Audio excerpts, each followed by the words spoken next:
Can I?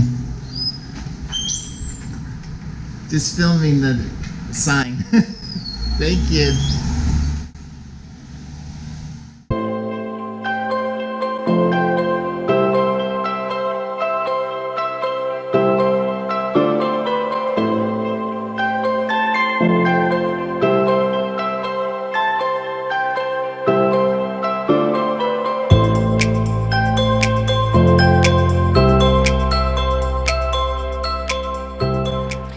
Right, welcome back. So previously we showed to you guys that we bought 2 tickets from Dongdaegu Station to Seoul. We were on a tight schedule because we had to get to the Philippine Embassy as fast as we can.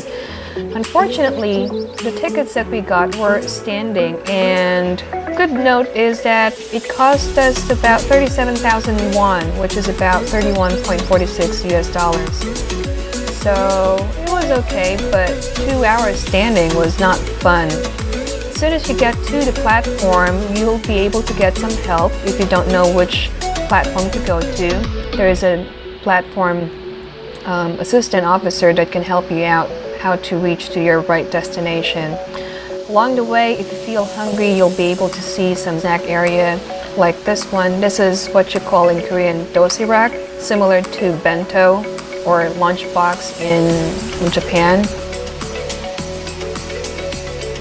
If you don't know which food to get or how to say that in Korean, you could just simply point at the picture or a replica, and the person in charge of that food station will know what to get for you. Now, apart from the Korean food, you'll be able to also get something different like this one, a Japanese sort of meal.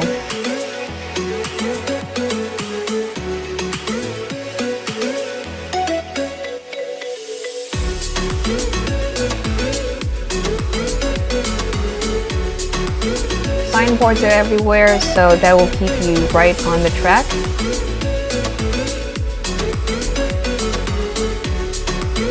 Now, because we bought 2 standing tickets, there is a very small percentage that we'll be able to find open seats. But once you board the train, right in front of the entrance door, there are 2 seats available, but those are for first come, first served basis. So it's just, luck in the draw. When you see it's available, you take it. But if they are already occupied, you'll probably have to stand pretty much throughout the whole trip. Now, once you get to the actual platform, there are information signboard tells you when your train is arriving or if there's any delay. They carry the information both in English and in Korean. If you miss out buying food, there are some food stations right down at the platform. This one is the fish cake. They call this omuk in Korean or odeng. Odeng is a Japanese word for fish cake. It's 1,000 won for each stick. So it's a hearty meal. I like it. I don't like that stuff. It's a fish cake. It's real rubbery as far as the texture goes. And they dip it in soy. It's not very appealing to me. I've tried it before. So we just kept walking down here, coffee shop as well, buy some toast. That's sort of new. I'm not used to seeing that there. But it's nice, I guess, if you have a few minutes to wait. Right here, this cubicle is interesting. It gets very hot in Korea, and usually you have to get out of the heat. It's sort of like the Philippines. The heat is about equal to the Philippines, if not worse. More humidity, if you can believe it. So that's what that place is for. They heat it up in the winter time as well, because it does get pretty cold in Korea. So we just keep walking down the platform.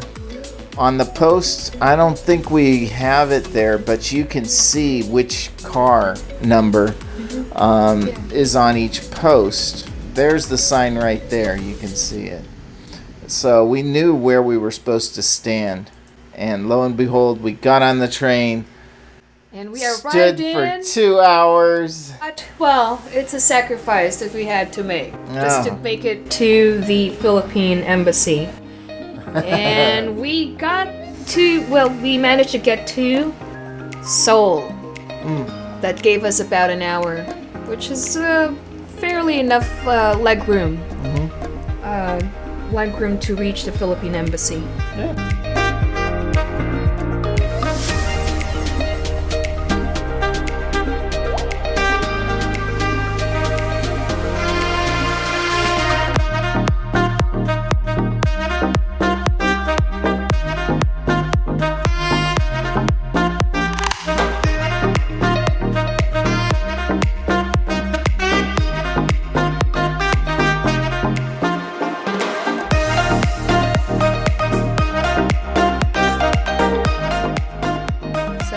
This is Seoul Station. We'll show you some parts of the Seoul Station and what you can get in our next vlog. But for now, please stay with us. We are on a mission, on a very tight mission. Will we make it to the Philippine Embassy? That's the question. That's the question that I had on my mind. Will we be able to make it on time? We only got an hour, and fingers crossed, I hope that there would be no traffic along the way. Otherwise, you could get a taxi. Yeah, fingers crossed that we hope we could get a taxi. That was one of the biggest questions that we had in our mind. So we were just moving along so fast, trying to get a ride. Once you get to the taxi bay, you'll have two options. Long lines. Yeah, there's a long line of for the taxi. And then you also have two options for the taxi ride. One is the deluxe if you have plenty of money to spend, and one is the regular taxi. I think the deluxe taxi are the black taxis.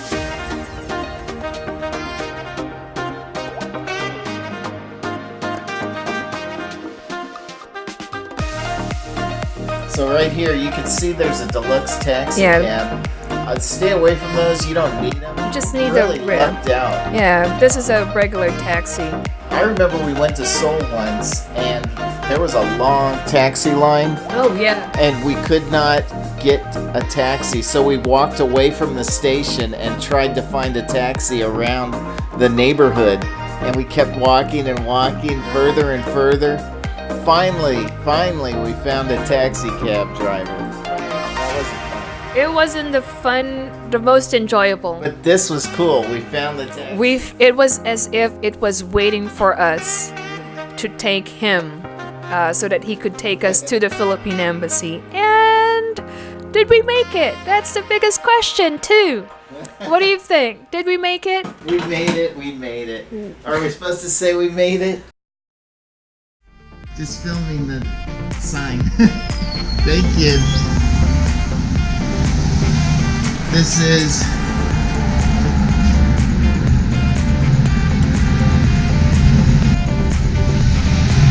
alright.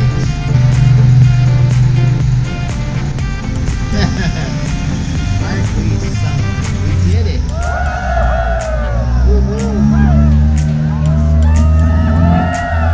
We should take a picture right here, honey. Where are we going? Boy. It's more fun in the Philippines. Stand right over here. Go. Ta-da! Ta-da! So we had to go today to the Philippine Embassy to process some papers. It was a little bit stressful because we were really the authority figures get to you. Yeah. They were nice. Yeah, very accommodating. Very nice people. And, they helped us out quite a lot. Yeah. So when did we decide to come here today? It was around 10:30 a.m. today. Well, the story goes this morning, when I woke up, it was around 9 o'clock. So I waited for a little bit, just an hour, just to make sure somebody would pick up the phone from the embassy. And then right about 10:30 when I called someone. So 10:30 happened. Yeah, and so they would process NBI clearance and all of that. She told me that they only issue application form. When I called the embassy a few times back, I was under the impression that once you file and pay, you get the form. But only today that I found out that it was a little bit different, that you have to send the file to the Philippines and somebody, a representative from your family, will submit the file, get the clearance, and then mail the packet back to me. Well, they have their own template for special power of attorney, and it's an affidavit for when you want to have someone process the papers on your behalf. So I had to get both NBI application form and the affidavit. With your college diploma, Right. you would need that power of attorney. Right. She would go in and, Right. and get that. So my case, since I'm here in Korea, obviously I can't fly back to the Philippines at any time that I want. And if I need a copy of my transcript, obviously I cannot just email the school and say, give me my document. Somebody from the Philippines has to get it for me. And the only way that they could do so is if they have the affidavit. Was it? Nung nagpunta ako sa Philippine Embassy today, okay naman siya. Yung staff doon ay very caring and very accommodating. Hindi sila, hindi mo mapifeel yung pressure. So bibigyan ka ng assistance paano i-fill up yung documents and anong kailangan gawin. And then habang nag-aantay ka ng processing ng papers mo, medyo kwentuhan ka nila ng konti just to make you feel, relaxed and at ease. How much was So, 33,001. 1,500? Mga 15 PHP. And then if mag-request ng 2 documents, like in my case, nag-request ako ng NBI and affidavit. So, nagbayad ako twice. So how much were the documents? Total nasa 67. And they delivered them to you? 67K. Yes. Oh, KTX. KTX. Seoul Station. Seoul Station. Yes.